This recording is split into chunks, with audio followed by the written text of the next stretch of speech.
What it do, flight crew? FTC. Flight team stand up! It's September. I guarantee you it's about to be a month to remember. It's literally the first day, dog. A huge NBA blockbuster trade. Donovan Mitchell, and I feel like this was gonna come. Like, I feel like if first of all, major pause. Like, I feel like if any team Donovan Mitchell went to, and you already know he's gonna get traded because Rudy Gobert's gone. That's literally their only other All-Star. You know what I'm saying? He was gonna go to the Cavs. It's just been talked about, and here we are. Donovan Mitchell's been traded to the Cavs, man. Full video is down below in the description. Original video. Shout out to Funky Diabetic. This is the second time I reacted to him. He got the inside scoop. Who did they let go from the Cavs in order for Mitchell to go? The only person I'm thinking has to be Sexton Collins. Cleveland just came out of nowhere and traded for Donovan. Check it out. It is 5 firsts, 3 unprotected, 2 pick swaps. We have Lauri Markkanen. What? Okay, man. Cleveland just came out of nowhere and traded for Donovan Mitchell. It is 5 firsts, 3 unprotected, 2 pick swaps. We have Lauri Markkanen, Colin Sexton, and Ochai Agbaji going to the Jazz on top of those picks. Bro, I'm not even gonna lie to you, bro.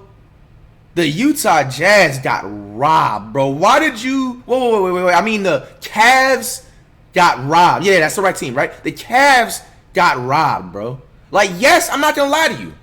You didn't have to give up this much. Yes, your team, in my opinion, could potentially be a first, second round playoff team. Maybe like a 7-game playoff first round team. But, bro, you literally gave up 3 luxurious cars, Sexton of Collins, a 4-day contract player, a couple pair of oranges and apples. Like, bro, you didn't have to give up that much. You gave up some, like, bro, y'all was thirsty to get an all-star. Now, Mitchell is an all-star. He makes an immediate impact on any NBA team. You know what I'm saying? He makes any immediate impact. You know what I'm saying? And the Cavs is definitely a good fit for him, especially that they got rid of Sexton of Collins now. And now that he's with the Jazz, and that the Jazz got a future first-round pick, because you know the Cavs got a shit record. They haven't performed well since LeBron left, 2018 or whatever, bro.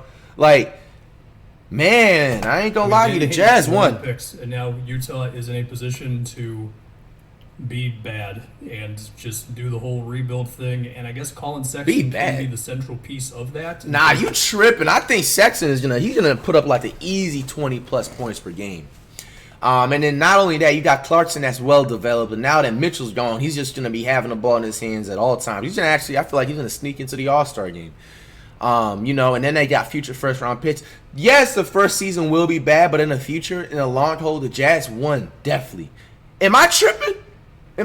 Do you guys think the Jazz won this trade or the Cavs won this trade? They've got as many picks as you can imagine now between the Mitchell and Gobert trades. How many picks is it in total? Like 10 or whatever it is off the top of my head right now. And, you know, with Sexton, obviously we'll talk about Cleveland mostly here, but with Sexton, I mean, look, he'd average over 20 points a game. He's efficient. The question's more so his defense, his playmaking, and that stuff. I imagine you're also going to hear about him potentially in moves, and the rest of Utah's roster is officially like open season. Try to trade for any of those guys: Clarkson, Malik Beasley, Jared Vanderbilt, Mike Conley, Rudy Gay, Bogdanovich, the whole thing. Yeah, if I'm the Jazz, bro, except for Clarkson and Collins, you trade like 3 or 4 of them players, and you try to get a big man. They can get a big man easily. They can get like an Anthony Davis type of player. You know what I'm saying? Like, obviously, like, minus like the durability, but like, all jokes aside, you gotta stop the disrespect on 80. You know what I'm saying? He is an all-star, so that's what I'm saying. Or like, you can't, maybe Embiid-ish or a cat player. Cleveland. What y'all think? Okay, so Darius Garland, Donovan Mitchell, Evan Mobley, Jared Allen. There's currently a spot. Oh, I forgot they got Garland too still, and Garland can play more of a 2-guard anyway. Damn, Donovan Mitchell, and then they got the Mobley dude. Like, that's why I said this is like a game 7, like a 7-game first-round series of playoff team. Is it Karis LeVert at the moment? I would imagine so. LeVert or Karis is there and too. Actually, I just saw it that Colin Sexton has been signed and traded, and it's a 4-year deal. So there you go. Sexton's on Utah. Okay. All right. Mitchell and Darius Garland. That is a lot of scoring. And clearly what Cleveland is betting on here is that the front court of Evan Mobley and Jared Allen, which has all the potential to be as devastating of a defensive front court as you could ever imagine. Bro, I know my man Funky did not just call out Jared Allen. Not Josh Childers Jr. Bro, this dude averages 1.4 points per game and -5 rebounds. This dude is not going to be no impact. He's more known for the bloopers. No.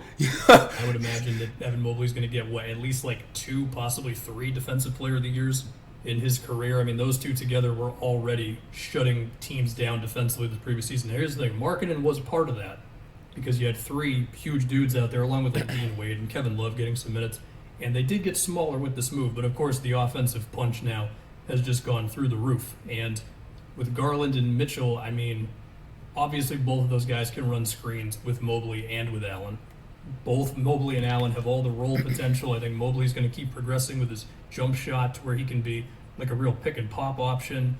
You could probably run actions with Mitchell or Garland, and both of those guys are involved, whether it's like horn sets or whether it's, both of them setting a screen, and then the defense is just in this moment of like, oh my God, there's 2 7-footers who can both catch an alley-oop, and both Garland and Mitchell can pull up and kill us on those. Like, what do we do here, Meanwhile, like, there's still a lot of potential for like Allen and Mobley to be forces in the post as well.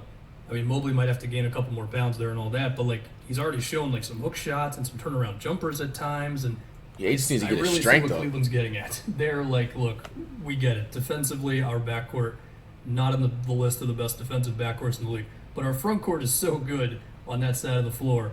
It's not going to be a problem at all. Funky's a Cavs fan? And then offensively, these guys can all play off each other. Now, there is one thing. It is that other wing spot, which Karis LeVert, Isaac Okoro, those are your 2 candidates. LeVert's better than Okoro right now, at least on offense. Okoro's the better defender, but his offense can just be really rough.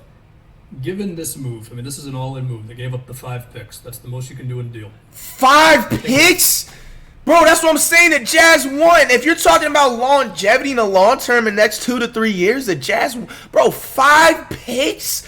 I didn't know Mitchell was, bro, forget 3 luxurious cars. You gave away 2 mansions.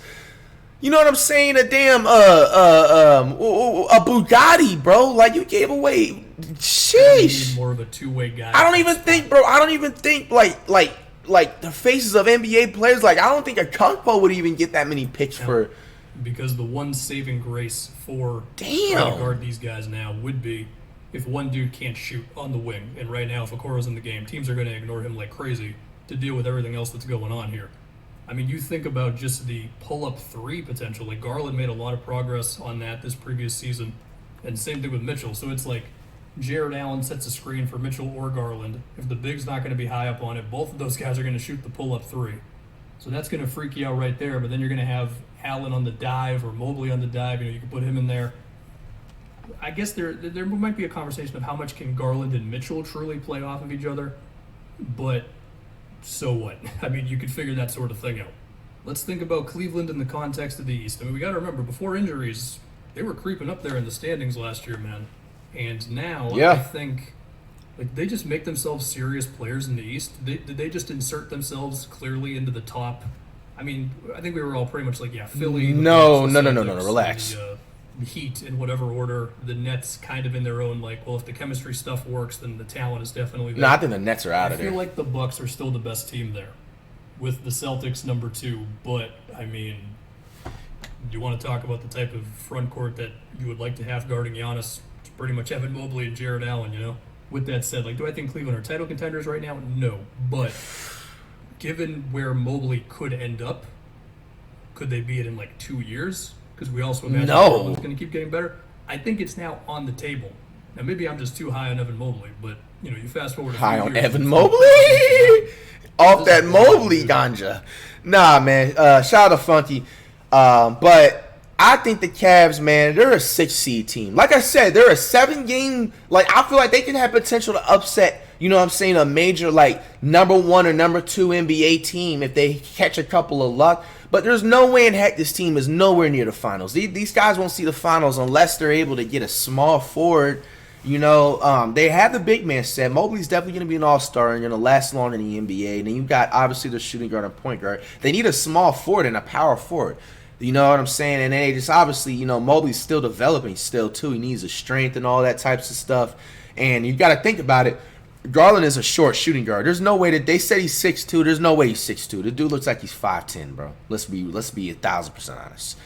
And I was looking at my phone too to trying to see if there was like more updates to this trade, and I was gonna see if there was like, Smooth had uploaded his review, everything about it. But you guys comment down below for you Cavs fans. Is this the most exciting news you've heard in a long time? Do you guys have high hopes for your team this year? And what is your expectations? And as honestly, you guys did all of this just to lose to the Warriors. The Warriors are still going to win a championship 2023 NBA season. They're still going to sweep most of the NBA teams. But you guys tried. As usual, man. Comment down below. Let's try to see you next, man. On the road to 5.